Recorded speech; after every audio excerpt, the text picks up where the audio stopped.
आरोग्य भारती इंदौर महानगर Neema institute of orthopaedics and rehabilitation trust द्वारा दिव्यांग बन रहे दिव्य एक सांस्कृतिक प्रोग्राम का आयोजन लता मंगेशकर सभागृह नर्मदा नगर पर आगामी 20 अप्रैल को आयोजित किया जा रहा है। इनमें 500 से अधिक बच्चे भाग लेंगे, जो कि मध्य प्रदेश के इंदौर, धार, बड़वानी, खरगोन, अलीराजपुर, सतवास और खातेगांव, कन्नौज के बच्चे भी शामिल होंगे।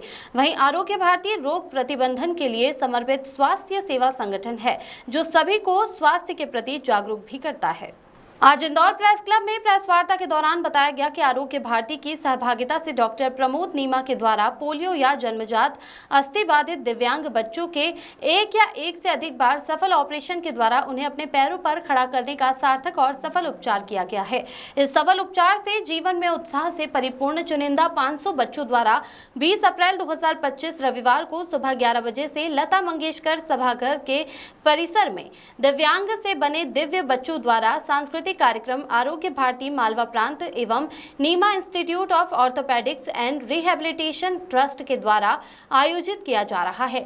कार्यक्रम में झाबुआ, धार, बड़वानी, खरगोन, अलीराजपुर, देपालपुर, सतवास, खातेगांव, कन्नौज, खंडवा, खरगोन, सेंधवा तथा इंदौर के दिव्यांग बच्चे, जिनको डॉक्टर प्रमोद नीमा के द्वारा शल्य चिकित्सा करके स्वस्थ किया गया, उनके द्वारा अनेक प्रकार के आदिवासी नृत्य, एकल नृत्य, ग्रुप डांस आदि का मंचन किया जाएगा। इस कार्यक्रम की अध्यक्षता शिव सिंह मेहता, वरिष्ठ उद्योगपति करेंगे। मुख्य वक्ता सुहास हरिमठ, विशिष्ट अतिथि डॉक्टर अशोक कुमार वर्षणीय, राष्ट्रीय संगठन सचिव आरोग्य भारती डॉक्टर मुकेश मोड़, विभाग संचालक इंदौर शैलेंद्र महाजन, प्रांत सेवा प्रमुख मालवा प्रांत उपस्थित रहे। इंदौर से आशीष तिवारी की रिपोर्ट। ट्रस्ट और आरोग्य भारती मालवा प्रांत इनके संयुक्त तत्वावधान में एक विशिष्ट सांस्कृतिक कार्यक्रम 20 अप्रैल 2025 को लता मंगेशकर सभागृह में आयोजित किया जाएगा।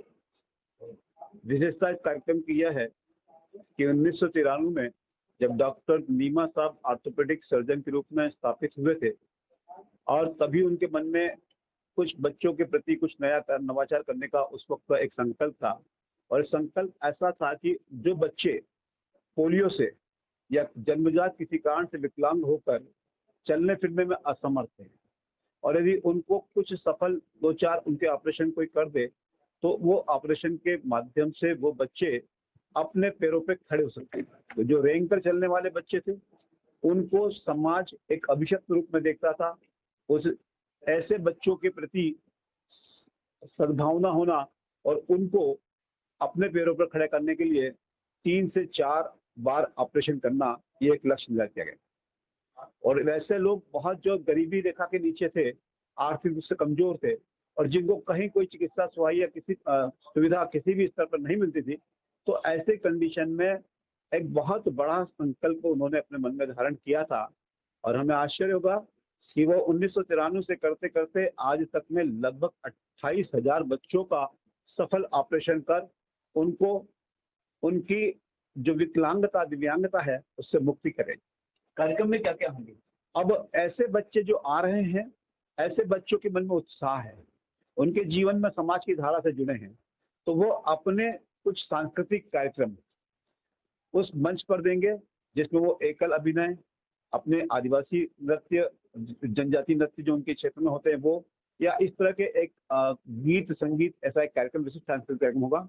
इसमें विशेष रूप से राष्ट्रीय स्वयंसेवक संघ के अखिल भारतीय कार्यकारिणी के आदरणीय सुहास राव जी हिरेमठ उस कार्यक्रम के मुख्य वक्ता हैं। डॉक्टर अशोक जी वार्ष्णेय जो केंद्रीय संगठन सचिव आरोग्य भारती के, वो उस कार्यक्रम में विशिष्ट अतिथि है। और साथ ही शिव सिंह जी मेहता जो वरिष्ठ उद्योगपति हैं उस कार्यक्रम की अध्यक्षता कर रहे हैं। कहाँ से आ रहे हैं ये बच्चे? मूलतः हम देखें तो सेंधवा, बड़वानी, अलीराजपुर, झाबुआ, धार, सतवास, देपालपुर और बैतूल, बहुत दूर दूर से भी हैं और जितना क्षेत्र है वो जनजाति बहुल क्षेत्रों से ज्यादा बच्चे यहाँ आ रहे हैं। कुछ कितने बच्चे यहाँ पर आने वाले? लगभग 560 बच्चों की सूची हमें प्राप्त हुई है।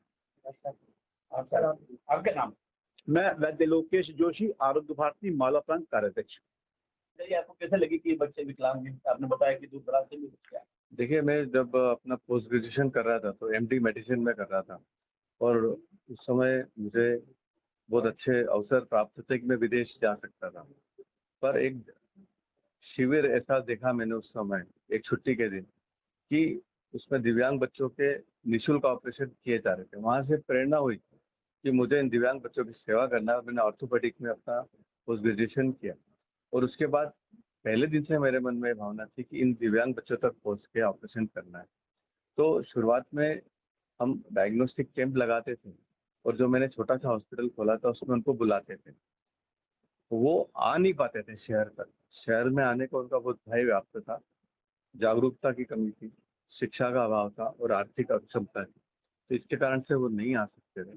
तो फिर मैं उन बच्चों तक पहुंचा और उनके कस्बे में जाके, उनके छोटे से जिसको बोलते हैं तालुका में जाके, वहां पे ऐसी जगह जहाँ पे टीटी का ऑपरेशन नहीं होता, तो चुनौती स्वीकार करके ऐसी जगह पर पहले ऑपरेशन थिएटर बनाए गए स्कूल या धर्मशाला के हॉल में, और स्वच्छता के साथ, सफाई के साथ वहाँ फ्यूमिगेशन करके एसेप्टिक प्रिकॉशन में, जहाँ कोई ऑपरेशन ही नहीं होता था वहाँ पे बड़े बड़े ऑपरेशन किए गए।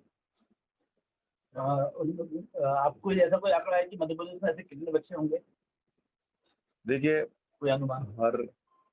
हर आंगनवाड़ी में कुछ न कुछ ऐसे 4-5 बच्चे रहते ही हैं। अब कितनी आंगनवाड़ी होगी? आप कम से कम आज भी अगर अपन इन बच्चों की गिनती करेंगे तो 1 लाख से कम बच्चे नहीं होंगे, जिनको आज भी इंतजार है कि कोई उनका ऑपरेशन करे, पर कोई उन तक पहुंचे। तो आप लोग एक अच्छा माध्यम है, तो बता सकते हैं कि आप इस जगह पहुंचे, क्योंकि हम पूरा ये ऑपरेशन का जो प्रोजेक्ट है, पूरा आरोग्य भारती मालवा प्रांत और निमा इंस्टीट्यूट ऑर्थोपेडिक ट्रस्ट के द्वारा पूर्णतः निःशुल्क प्रकल्प है। आगे कब करने जा रहे हैं इस तरह का ऑपरेशन या इस तरह का शिविर? ये हमारे पास अभी बहुत बड़ी टेक्नोलॉजी की फैसिलिटी आ चुकी है। हम, फिर आपने पूछा कि कैसे हम इन तक पहुंचते हैं, तो हम इन बच्चों के आंगनवाड़ी कार्यकर्ताओं से वीडियो मंगाते हैं और आंगनवाड़ी कार्यकर्ता जो वीडियो भेजते हैं उसमें हम सिलेक्ट करते हैं कि बच्चे में क्या विकृति है, और हम अनुमान लगा लेते हैं, क्योंकि अब इतना अनुभव हुआ है कि इस बच्चे को ऑपरेशन की जरूरत है कि नहीं। तो हम उनको कॉल करके हेल्पलाइन नंबर से उनको बुला के परीक्षण करके ऑपरेशन कर लेते हैं। तो अब कैंप लगाना भी एक तरह से, जैसा एआई आ रहा है या टेक्नोलॉजी आ रही है या व्हाट्सएप आ रहा है, इसका पूर्ण समुचित उपयोग करना ही आज के युग में न्यायोचित है। आपका सही मिशनरी फ्रीडम है क्या, वो ये कर रहे हैं? नहीं, सही मिशनरी इस तरह से कोई खुद का कोई काम हमको नहीं मालूम, पर अभी तो हमारा जो मालवा प्रांत का जो आरोग्य भारती है वो इसमें विशेष पूरी तरह से, क्योंकि हमारे जो कार्यकर्ता हैं वो विशेष रूप से सुदूर जनजाति इलाकों में फैले हुए हैं, और वो सब ये पेशेंट्स की जानकारी लेके आते हैं, उनके वीडियो मंगाते हैं।